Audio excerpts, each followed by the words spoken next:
Schulze with ABC News.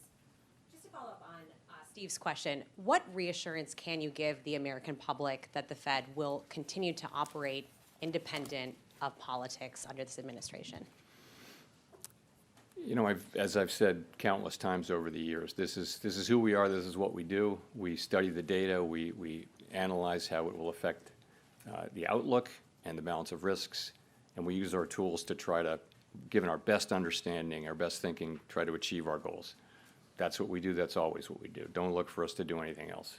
And that's, you know, lots of research shows that's the best way for a central bank to operate.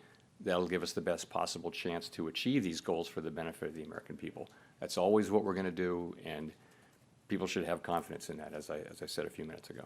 You've said that the Fed is in wait-and-see mode based on the policies that come out of this administration.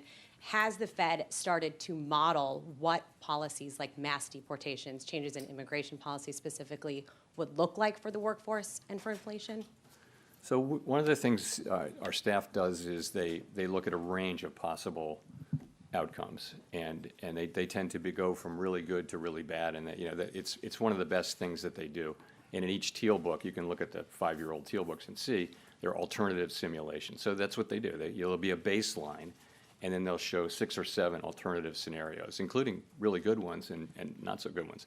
And what those do is they spark, you know, the policymakers to sort of think and understand about the uncertainties that surround this. So yes, the staff does that, and we're all well aware that that the range of possibilities is always broad,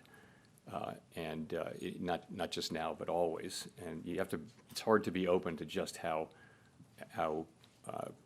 broad the possibilities are for an economy. You know, no one saw the pandemic coming, and it was, you know, it changed everything. So things happen, and but yes, we do that. But it's different. It's one thing to do that, to make assessments about what might happen and begin to think about what you might do in that case. But you don't act until you see much more than we see now.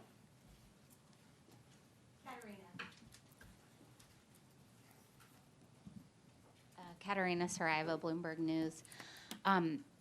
You know, last month you talked about a future rate cut as being pretty, you know, significantly predicated on more progress in inflation. With the characterization of the labor market in the statement today, would you say that that's even more so the case now? I'd say it's the same. You know, we want to see, you know, further progress on inflation, and you know, the story's there. We're just going to have to see the data.